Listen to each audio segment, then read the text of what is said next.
So so এরকম। আর international আরেকটা আছে যে কোন কোন কান্ট্রি পেয়েছে, how they are getting it, there is one একটা আছে। তো তাতে আছে পরে আপনার বাইট নিচ্ছেন, এগুলো তুলে নি। ওকে,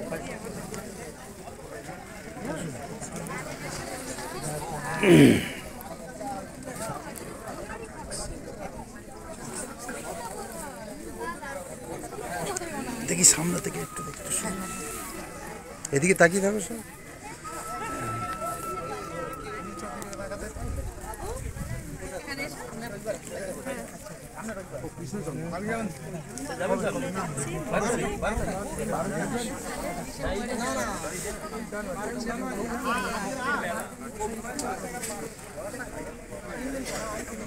প্রদর্শনী চলছে ঐশিক।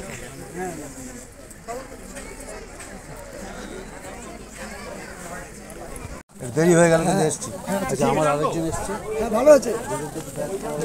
হ্যাঁ, শুভেন্দু টিকা। ঠিক আছে,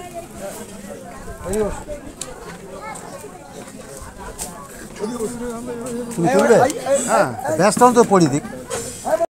আদক প্রধান, এরপরে দিলীপ ঘোষ যাচ্ছেন, তুলে এদিকে একটু ঘুরে ঘুরে ঘুরে। হ্যাঁ, আপনাদের সোচ্চার জনক।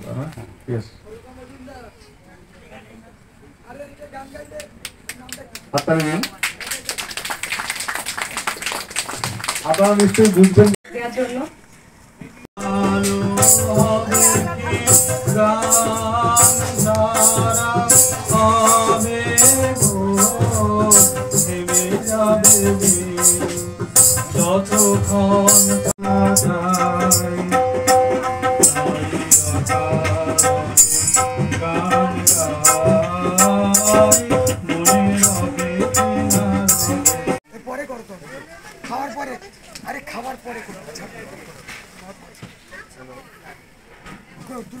হ্যালো, আচ্ছা, এরপরে এখন বাজে 12টা।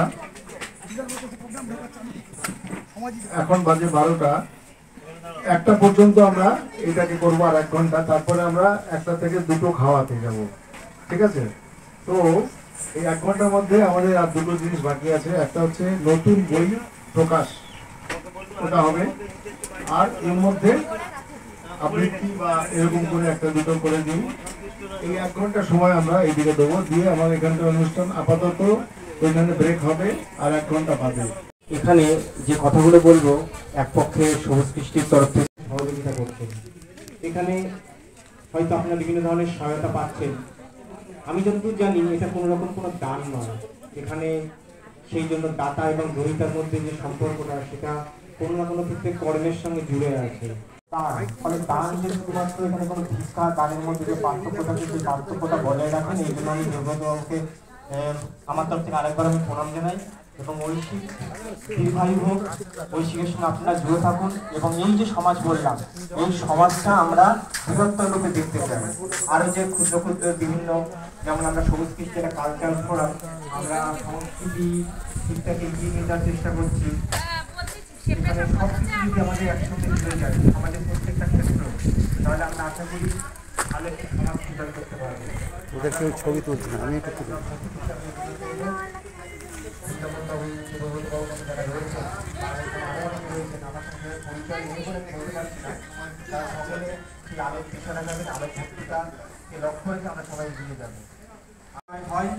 এবং এখানে বেশ কয়েকবার আমাদের কয়েকজন এসেছিলেন, এবং এই যে কর্মকাণ্ড, আমাদেরকে অসংখ্য ধন্যবাদ। আমরা ইনস্টিটিউটের তরফ থেকে ওই সংস্থার আরো উন্নয়ন আশা করি। নামটা বলতে বলুন, ওনাকে ডাকুন।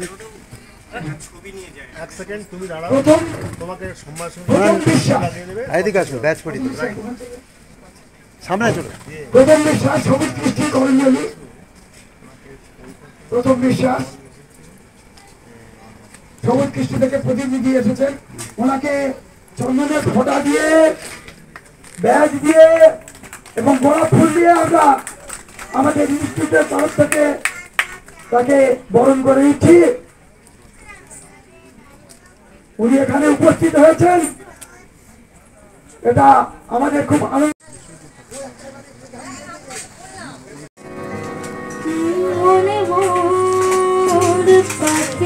আজ গান গায়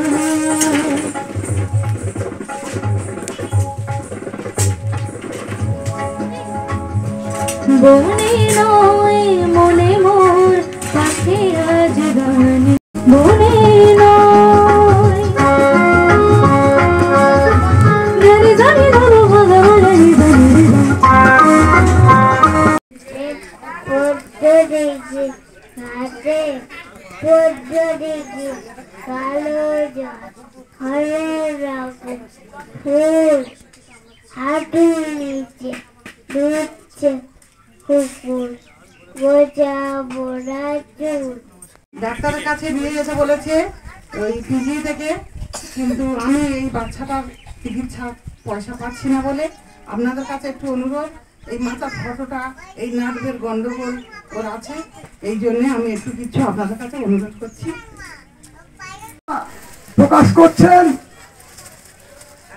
ঐশ কিরণ পত্রিকা ইনস্টিটিউট অফ ঐশিক প্রকাশিত খুলে ধরো, ঐশ কিরণ পত্রিকা উল্টে উল্টে উল্টে সৌমেন্দু টিকাদার ঘোরে মহাশয় এই বইটাকে আমাদের এখানে প্রকাশ করছেন। সকল করে আমাদের বইটা প্রকাশ করতে সহায়তা করেছে, সেবা দিয়েছে, সেই কারণে ওকে আমরা ওই বই দিয়ে ওকে আমরা পুরস্কৃত করছি। সকল একটা জোরে হাততালি। মাইকটা দিন,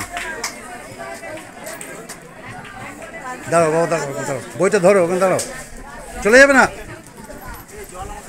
বলুন। হ্যালো, এই বইতে ওর অবদান কি? ও তখন হসপিটালে ভর্তি হয়েছে, ভারত সেবাশ্রম সংঘ কল্যাণ, ওইখানে খুব ক্রিটিক্যাল। ওকে ভাবলাম যে ওকে আগে বলেছিলাম যে তুমি টাইপ করে একটু করে মোবাইল ফোনে করে পাঠাও, ও পাঠিয়েছে।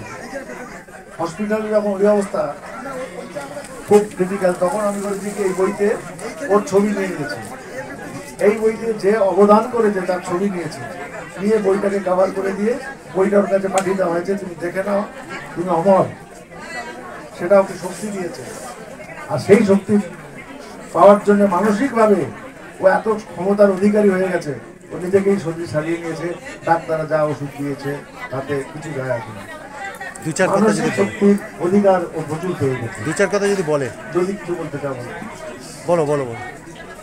নমস্কার, আমার নাম অর্পিতা ভান্ডারী। আমি এই ইনস্টিটিউটের সাথে যুক্ত থেকে সত্যি খুব খুশি, আনন্দিত, এবং দেবব্রত স্যার এবং বৃন্দাবন স্যার সর্বদাই আমাকে উৎসাহিত করেন যে শারীরিক অসুস্থতা কোনো মানুষের বাধা হতে পারে না, তুমি এগিয়ে যাও, প্রতিভাটাই মানুষের জীবনে সব। এবং সত্যি আমি এই ঐশী কিরণ পত্রিকার সাথে কাজ করতে পেরে আমি খুব খুশি, এইটুকুই বলবো আপনাদের সবাইকে। নমস্কার। আমরা ইনস্টিটিউটের তরফ থেকে বিদিশা মন্ডলকে চন্দনের ফোটা ব্যাচ করিয়ে কি করবো না করবো, ওরা কার্ড দাও, নাম্বার দাও, দিলে তোমরা যদি ঠিকঠাক পাবে পাবে। আধার কার্ডটা দরকার এই জন্য, তোমার নামে অন্য কেউ নিয়ে চলে যাচ্ছে না, এখনো জেনে নাও, এখনো তোমরা নিয়ে পরে এসো, নিয়ে যাও, কোনো ক্ষতি নেই। না না তোমার বলি শোনো, আমার চেনা দিয়ে হবে না, ওরা সব দেখে, ওরা তো আর সকলকে চেনে না, যারা ওখানে না ওরম ভাবে বললে হবে না, সবাই বলবে, ওরা এদিকে সরে এসো, তোমাদের দেওয়া যাবে, এদিকে সরে দাও। ঠিক আছে, পাবে তো সব তো বলেছি তো। 1 2 3 নেই না, আপনি কথা বলুন, এবার সেটা তুলে নিচ্ছি।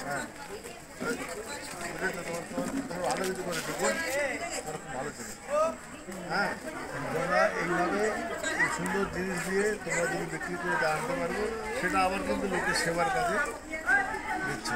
তার মানে লোক সেবায় তোমরা ছোটো থেকেই শুরু হয়েছে, বড় হলে তোমরা কিন্তু ঘুরিয়ে ঘুরিয়ে তুলে নিচ্ছে। আজকের নিশ্চিন্তপুর জায়গাটার নাম কি? এটার নাম হচ্ছে মহাতীর্থ কমপ্লেক্স, তার মধ্যে ইনস্টিটিউট অফ ওইসিক। হ্যাঁ, আমরা এলাম Yes. জনতা ইউটিউব চ্যানেলের পক্ষ থেকে এবং কাগজের পক্ষ থেকে। আজকের এখানে যে প্রোগ্রামটা হচ্ছে একটু ডিটেলস বলুন। সেই প্রোগ্রামটা হচ্ছে এখানকার লোকের আমরা স্টাডি করে গ্রামাঞ্চলে 126টা গ্রাম আমরা ঘুরে দেখেছি। লোকের 126টা গ্রাম। হ্যাঁ, লোকের প্রয়োজনীয়তা যখন দেখলাম যে এরা অন্ধকারে পড়ে আছে, কি ধরনের চিকিৎসা ওদের কোন সময়ে দিলে হবে সেটা ওরা জানে না। ফিজিক্যালি ডিফর্মড অনেক বাচ্চা দেখেছি যাদের প্রয়োজনীয়তা ডাক্তার বলছেন যে প্রথম জন্মের পরে যারা ডিফর্মড তাদের 1 মাস 2 মাস 3 মাসের মধ্যে যদি করা যায় পার্মানেন্ট কিওর করে দেওয়া যাবে। কিন্তু তারা যদি পরবর্তীকালে 3 বছর বা 4 বছর পরে আসে বলে ওটা তখন কিওর করতে বেড়ে যায়, ওদেরও হয় তারা হাফ ডিফর্মড হয়ে হাফ কিওর এরকম অবস্থায় চলে যায়। তা আজকে যেটা বুঝলাম যে হ্যাঁ, আমাদের তাহলে ওই অবস্থায় কী করে আমাদের পুরো গ্রামকে ট্র্যাক করতে হবে সেটা ভেবেই এখানকার যারা স্বাস্থ্য যে এগুলো আছে অর্গানাইজেশনগুলো আছে ওদের সঙ্গে আমরা আজকে থেকেই লিঙ্ক করব, করে ওই বাচ্চাদের ট্র্যাক করে ওটা একটা দিক। দ্বিতীয় উদ্দেশ্য আজকের অনুষ্ঠান, এটা হচ্ছে বার্ষিক অনুষ্ঠান এই ইনস্টিটিউটের। সাহিত্যিকরা তারা কিন্তু দেখেছি লেখে সাহিত্য শুধু বড়রা, ছোটদের কেউ সাহিত্য শেখায় না কিভাবে লিখতে হয়। তো যখন ওরা জানে না সেই জন্য ওরা লেখে না। এটাই হচ্ছে আমি যাদের সঙ্গে কথা বলেছি বাচ্চাদের, ওদের বাবা মারা আটকে দেয়, বলে ওতে কোনো লাভ নেই, চাকরিও নেই, পয়সাও নেই। তো তখন আমি ভাবলাম যে এর ব্যবহারটা কী এবং কী করলে ওরা শিখবে। তাতে আমি দেখলাম যে গ্রামার মানে ব্যাকরণ, যেটা হচ্ছে কেউ মাস্টার নেই যারা শেখাতে পারে। যখন মাস্টার নেই কেউ শেখাতে পারে তখন আমরা করলাম কি বই বের করবো ঠিক করেছি, এবং সেই বইতে ছোট ছেলেদের পড়ানোর মতো ওই গ্রামার দিয়েই আমরা শেখানো হবে সেইটা। হ্যাঁ, তাদের ছন্দ বইয়ের মধ্যে আছে, যেমন ছন্দ কাকে বলে, চরণ কাকে বলে, স্তোত্র কাকে বলে, মানে স্তবক কাকে বলে, তাল কাকে বলে, লয় কাকে বলে, মাত্রা কাকে বলে, অক্ষর কাকে বলে, স্বরধ্বনি কাকে বলে। মনে করেন এগুলো প্রতিটা স্কুলে শেখানো উচিত? অবশ্যই, নাহলে অ্যাকচুয়ালি উচিত, কিন্তু ওরা শেখায় না কেন সেটাও জেনে নিয়েছি। ওরা ভাবে যে এগুলো শিখে কোনো লাভ নেই, চাকরি পাবো না, সেই জন্যে ওরা বন্ধ করে দিয়েছে। কিন্তু এটা যে একটা ভাষাকে সমৃদ্ধ ভাষা হচ্ছে নিজের কমিউনিকেশন, মনের ভাব এগুলোকে প্রকাশ করে ভাষায়, তো সেটা না জানলে ওরা পারবে না। এক, দ্বিতীয় অনুভূতিরও প্রকাশ এর মাধ্যমে। তৃতীয়, এইটার একটা জগৎ আছে যেটা হচ্ছে কমিউনিকেশন পুরো এদের জন্যে, সেই জগতে এরা চাকরি পাবে এবং তাদের যা প্রয়োজন সেই ওরিয়েন্টেড যদি এরা শেখা হয়ে যায় চাকরি পাবেই। আমি বলে দেবো ওদের কীভাবে কোথায় কোথায় অপরচুনিটির সুযোগ আছে, সেটা বলার লোক নেই, গাইডেন্স নেই, সেই জন্য স্কুলে হয় না। স্কুলের প্রয়োজন আছে এটা শেখানোর জন্যে, শিক্ষকরা এই ব্যাপারে শিক্ষিত নয় আমি খুঁজে দেখেছি। আর কি কি প্রোগ্রাম হচ্ছে? আচ্ছা, দ্বিতীয় বললাম সাহিত্যিকের দিকটা। তো এখানকার লোকাল সাহিত্যিক তাদের ইভেন অনেকে আছেন কিন্তু তাদের পরিচিতি নেই। তাদের পরিচিতি যখন নেই খোঁজ নিয়ে দেখলাম যে তাদের যদি আমরা এই সমস্ত বই লেখা টেখাগুলো বের করে পরিচিতি করে এই গ্রামারগুলো জ্ঞানগুলো দিয়ে দিই তাহলে এই জায়গাটা আরও সমৃদ্ধ হয়ে যাবে। এবং হয়েছেন বলতে ওদিকটা হয়েছে সাহিত্যের দিকটা হয়ে গেল। তৃতীয় হচ্ছে দুস্থ দরিদ্র, তাদের এই শীতের সময় দেখছি খুব শীত পড়েছে, আজকে খুব শীত পড়েছে, খুব আজকে কেন আমি কয়েকদিন ধরে, সেই জন্য আমরা চলে গেছি না এবারে কিনে আনতে পেরেছি আগে, তখন দ্বীপে চলে গেছি সুন্দরবনের বনশ্যামনগর, ছোট রাক্ষসখালি, ওখানে রাত কাটিয়েছি, থেকেছি। ফেরা যায় না, থাকতে হয়, থাকারও জায়গা নেই, লোকের বাড়িতে সে বাড়িতে গিয়ে দেখি বাথরুমে মগ নেই। হ্যাঁ, তারপরে ভাবলাম ঠিক আছে, প্রচণ্ড গরিব। ওই দ্বীপে ছোট রাক্ষসখালি, আমি আবার বলছি, ওই দ্বীপে কোনো বাস টাস কিছু নেই, নো ট্রান্সপোর্ট। তারা এই 2 হুইলার নিয়ে ঘুরতে থাকে। একটাই মাত্র হায়ার সেকেন্ডারি স্কুল আছে, আর বাকি হচ্ছে 4টে মাত্র প্রাইমারি স্কুল আছে। ওটাই একটা দ্বীপ। ওখানে যত লোক আছে সবগুলোকে ডেকে ছাত্রছাত্রীদের দেখে কথা বলে ইন্সপিরেশন দিতে তারা জেগে উঠেছে। তারা একটা ছেলে পেয়েছে এর মধ্যে থেকে, সে বলেছে আমি পৃথিবীর মধ্যে নাম্বার 1 হতে চাই। আমি বলেছি ওর নাম্বার দিয়েছি। আর একটা ছেলেকে ওই একদিনের মধ্যেই, সে জীবনে কোনো দিন কবিতা লেখে না, সে লিখে আমাকে পাঠিয়েছে। আমাদের এই বইতেও তাকে প্রকাশ করে তাদের দিয়ে দিচ্ছি, যাতে উৎসাহ উদ্দীপনা।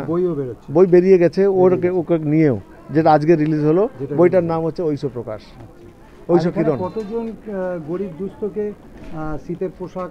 দেখুন 400 জন, আমাদের 400 কম্বল প্লাস 100 মশারি প্লাস মানে বই খাতা পত্র এগুলো সব ছাত্রছাত্রীদের বই, এ সমস্ত করে রেখেছি।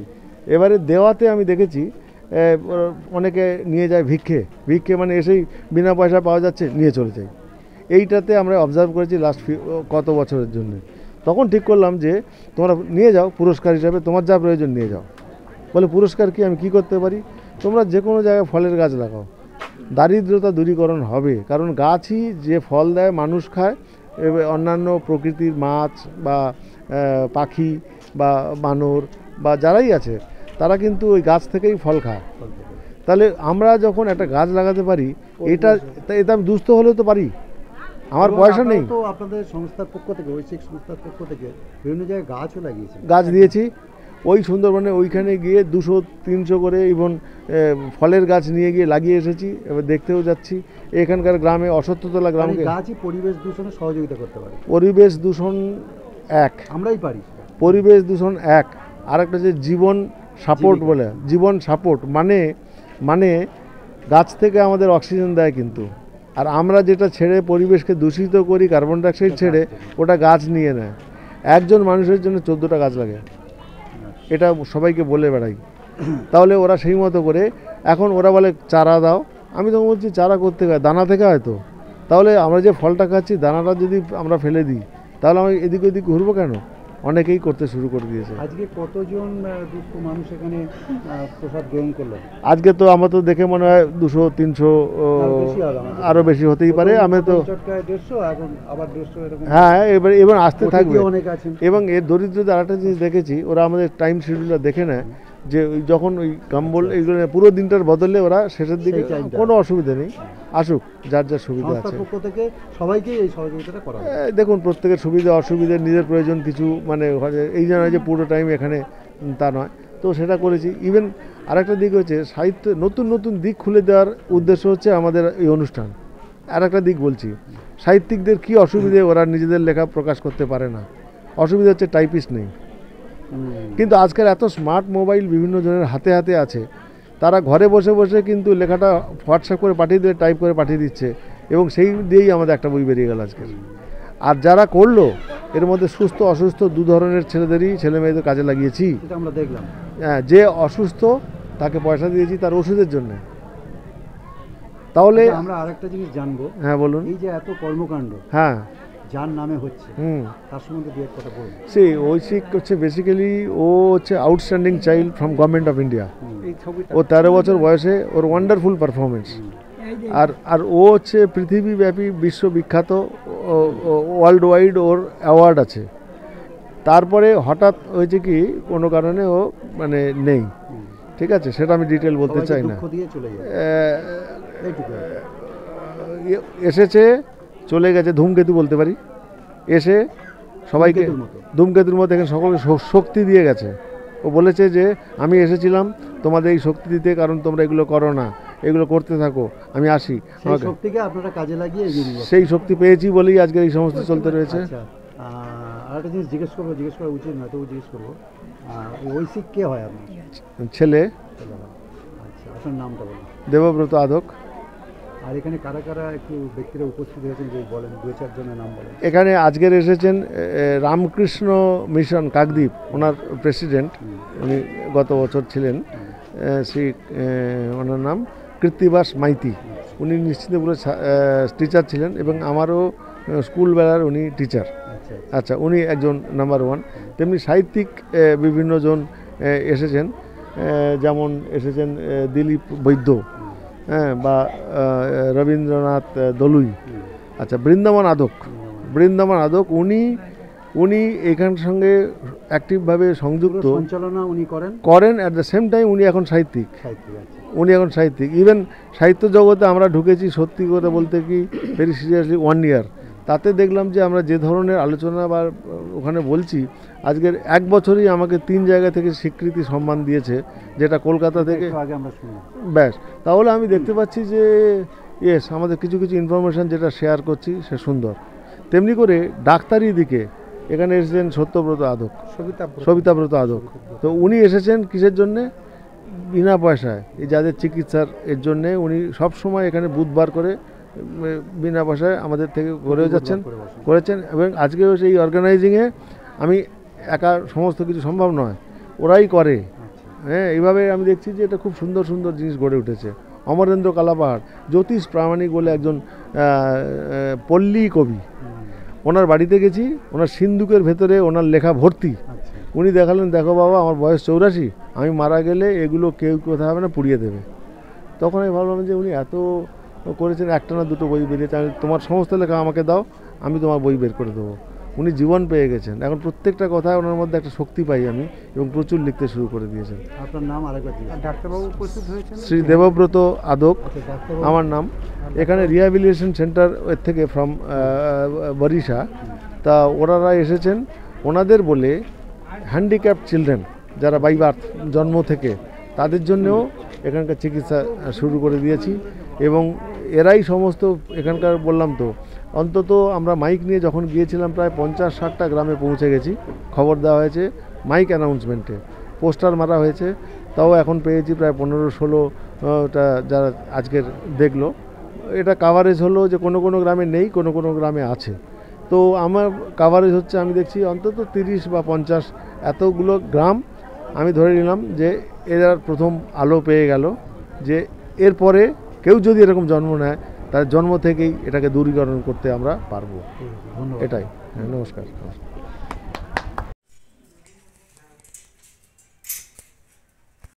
2, 3 দাঁড়িয়ে থাকবে। ঠিক আছে, আমি একটু ভিতরটা তুলে নিই।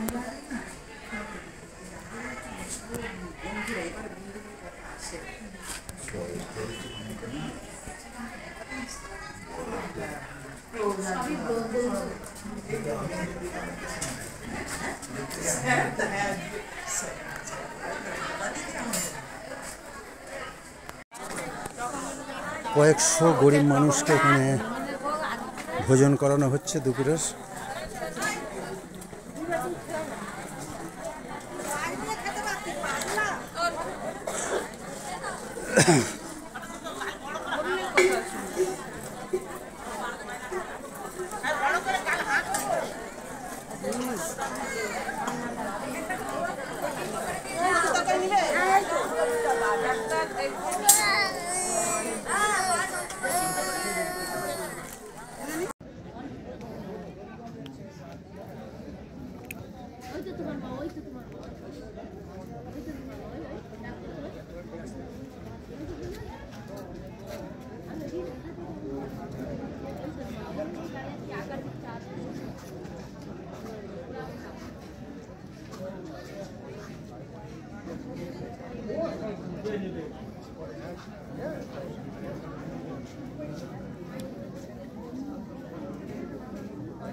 सबके स्वामी अंतर्यामी पूरन कीजिए काज। देवकी नंदन तुमको वंदन रखते सबकी लाज। सबके स्वामी अंतर्यामी पूरन कीजिए काज। मन मंदिर में सजे बिहारी, मन मोहन तेरी छवि अति प्यारी। मन मंदिर में सजे बिहारी, मन मोहन तेरी छवि अति प्यारी। बंसी बजैया रास रचैया, तारनहार मेरे तुम ही के भैया। हमसे बड़ा कहा कौन कन्हैया। श्री कृष्ण गोविंद हरे मुरारे, हे नाथ नारायण वासुदेवा। श्री कृष्ण गोविंद हरे मुरारे, हे नाथ नारायण वासुदेवा। देवकी नंदन तुमको वंदन रखते सबकी लाज। सबके स्वामी अंतर्यामी पूरन कीजिए काज।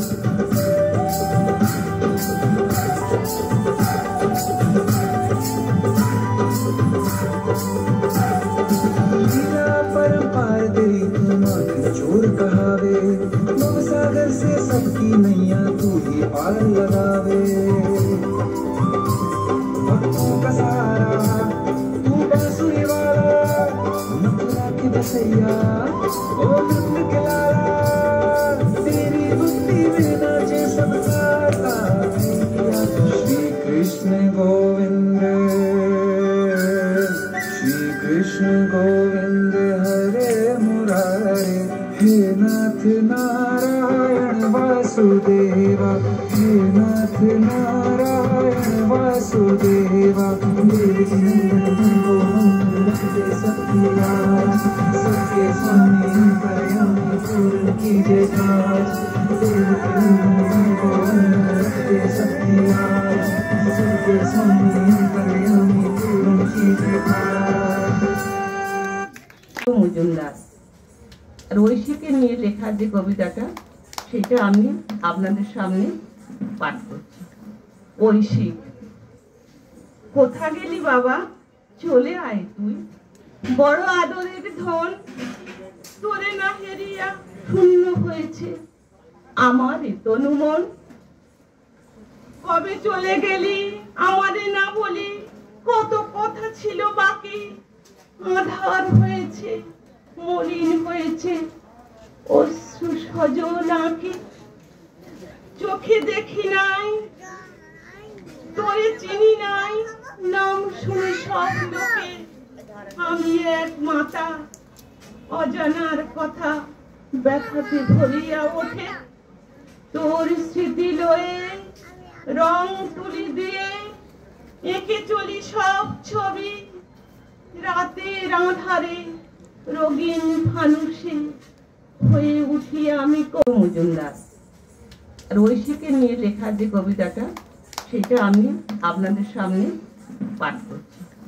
ঐশী, কোথা গেলি বাবা, চলে আয় তুই, বড় আদরের ধন, তোরে না হেরিয়া শূন্য হয়েছে আমার তনু মন। কবে চলে গেলি আমারে না বলি, কত কথা ছিল বাকি, আধার হয়েছে মলিন হয়েছে অশ্রু সজল আঁখি। চোখে দেখি নাই তোরে চিনি নাই, নাম শুনে সব লোকে, আমি এক মাতা অজানার কথা ব্যথাতে ভরিয়া ওঠে। তোর স্মৃতি লয়ে রং তুলি দিয়ে এঁকে চলি সব ছবি, রাতের আঁধারে রঙিন ফানুষে হয়ে উঠি আমি। ছিলাম ক্লাস 8-এ পড়তাম, পরপর 3 বছর এখানে আসি, আবৃত্তিতে প্রথম স্থান অধিকার করি। কিন্তু সেগুলো ছিল শুরু, সেই শুরু থেকে আমাকে আবার শুরু করতে হয়েছিল। বারবার অধ্যাবসায় আমার এই আবৃত্তি, এটা আমাকে ভীষণ ভাবে টানে এবং দিনের একটা টাইমে আমি এটার পিছনে সময় দিই। ভালোবাসার যে সমস্ত জিনিসগুলো, সেগুলোর পিছনে সময় দিলে সেগুলো অবশ্যই আরো ভালো হয়ে উঠবে। আর এই ইনস্টিটিউট অফ ঐশিকের মহান ব্যক্তি দেবব্রত বাবু, তিনি তো আমাকে সব সময় অনুপ্রেরণা দিয়েছেন, বলেছেন যে এই বিষয়গুলো নিয়ে এগিয়ে যাও। এক সময় উনি আমাকে ভীষণ ভাবে ফোনে এগুলো বলতেন, সেগুলো সব সময় আমার মাথায় থাকতো। আজকে তার ফল হয়তো এটাই। ধন্যবাদ।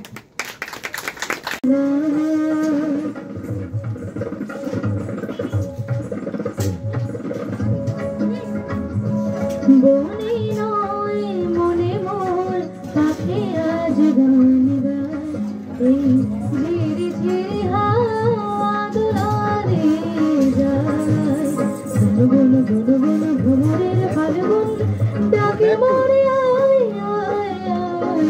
বনে নয় মনে মোর পাখি আজ গান গায়, বনে নয় রেগা বলে রে তনি রব মগর তা।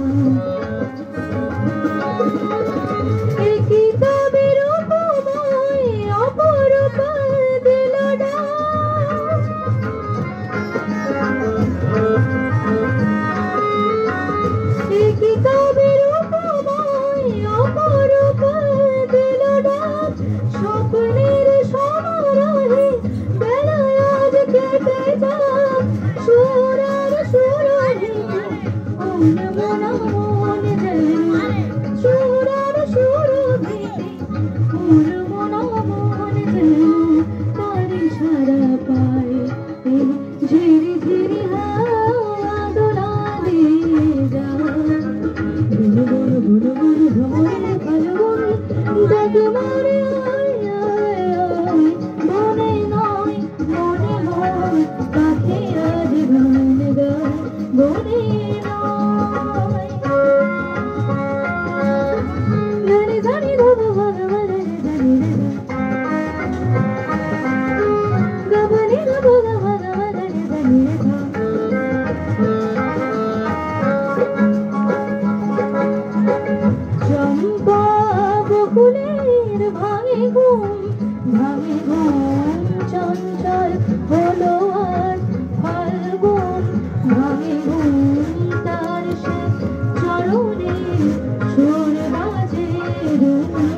আমি এখানে যে কথাগুলো বলবো এক পক্ষে সবুজ কৃষ্টির তরফ থেকে, কারণ সবুজ কৃষ্টির আমি একজন সহ সম্পাদক।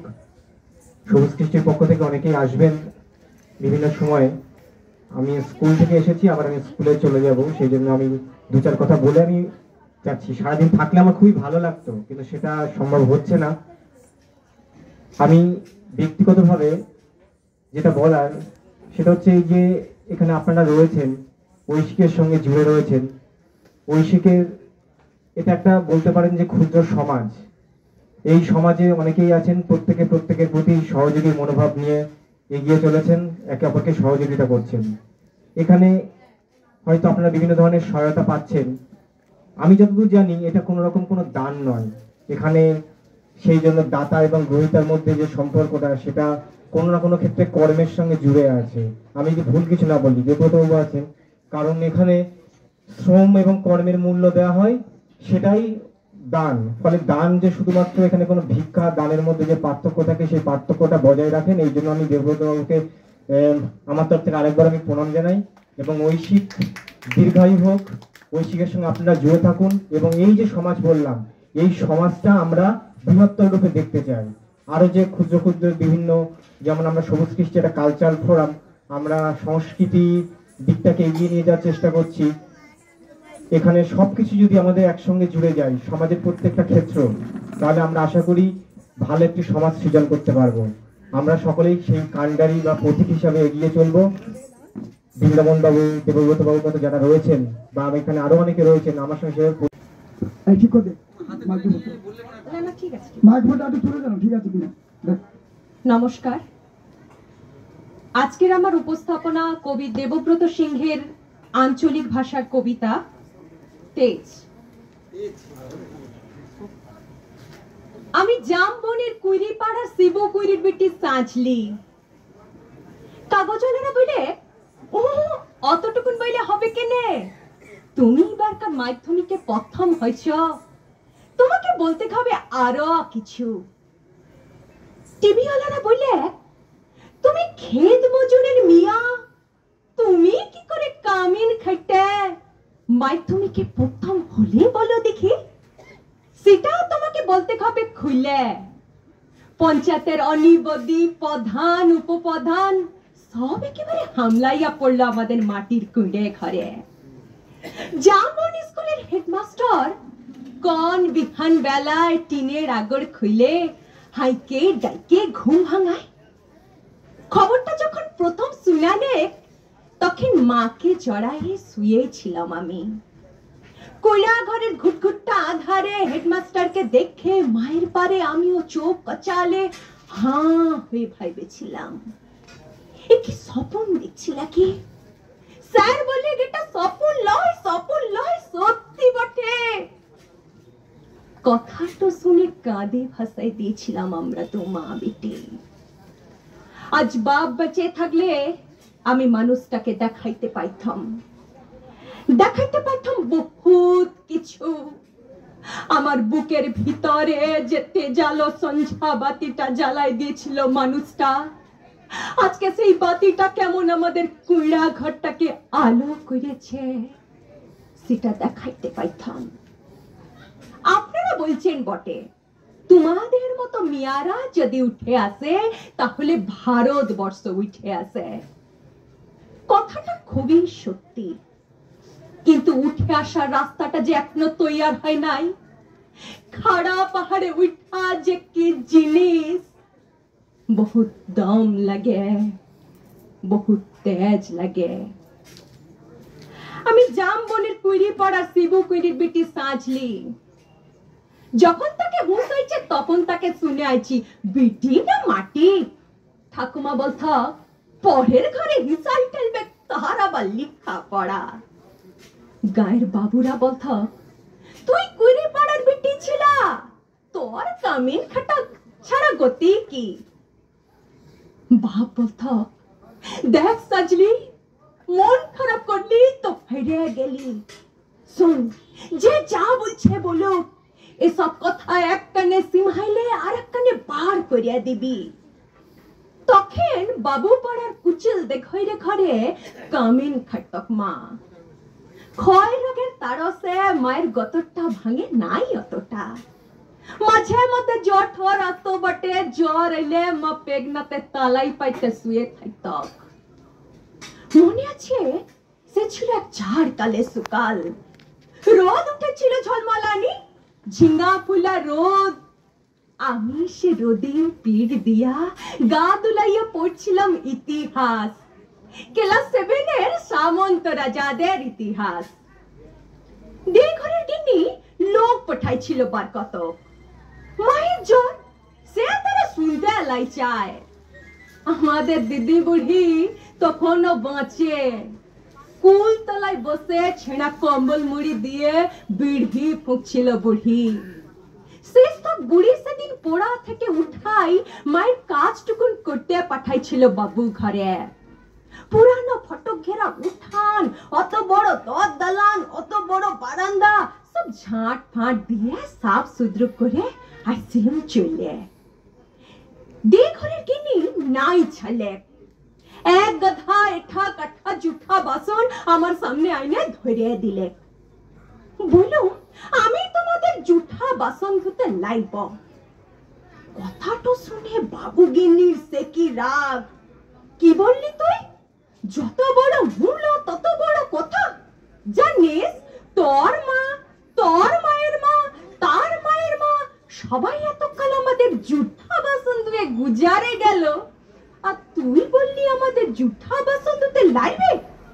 বলুম হ, তোমরা লোক দেখে লগা, আমি তোমাদের জুঠা বাসন ধুতে লাইব। কথাটা বলে গট গট গট গট করে বাবু গিন্নির মুখের সামনে আমি বেরোয় চলে আইলাম। তাবা দিয়ে সেলিয়ে কি কাণ্ড, কি ঝামেলা।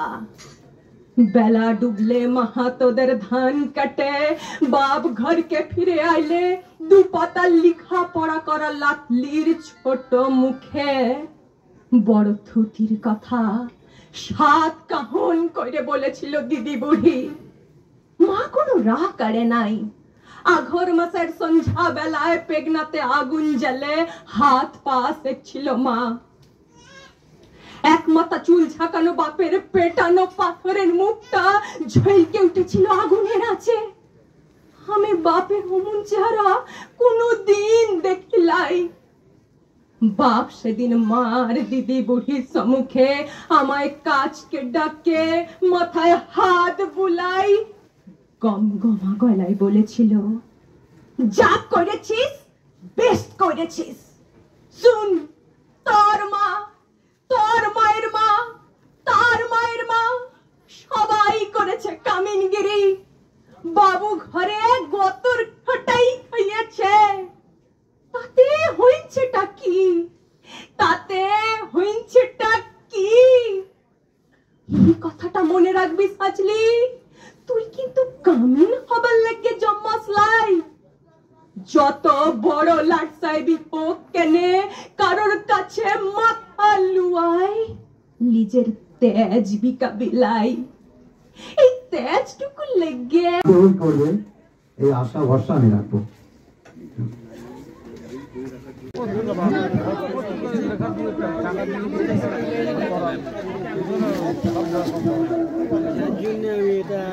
কমাতে হবে, দেখতে হবে কোনটা ভালো ভালো, তারপর বাকিগুলো দূরে দূরে যায়, দূরেগুলো অ্যাভয়েড করতে হবে। কারণ দেখতে আসতেও তো বই তো ভালো জিনিস, বই তো সকলে কি সব বলতে পারে, বই তো মানুষ আপনি যদি লেখালেখি করেন, লেখা দিলে ছাপা হবে। এখন যত লোক এখানে এসছে আমার থেকে জানি নেতাজি স্ত্রীর নামটা জানতে চাই।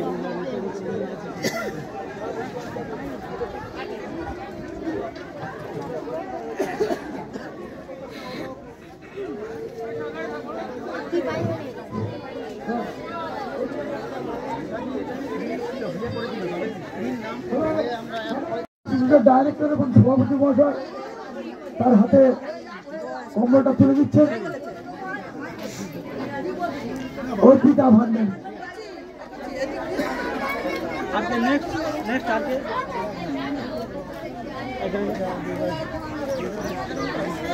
এখন আমাদের কম্বল বিলি শুরু হয়েছে। যারা যারা মশারি নেবেন, মশারির জন্য নাম লিখিয়েছেন, তারা একটা আলাদা লাইন করলে ভালো হয়। কম্বল যারা নেবেন তারা একটা লাইন, আর মশারি যারা নেবেন তারা একটা লাইন করুন। পাশাপাশি দুটো লাইন করুন, তো পাশাপাশি দুটো লাইন করুন। যারা জমে পেয়েছেন, যারা মশারি নেবেন তারা একটা লাইন করুন। আর এই দিকের এই লাইনটা কম্বলের লাইন।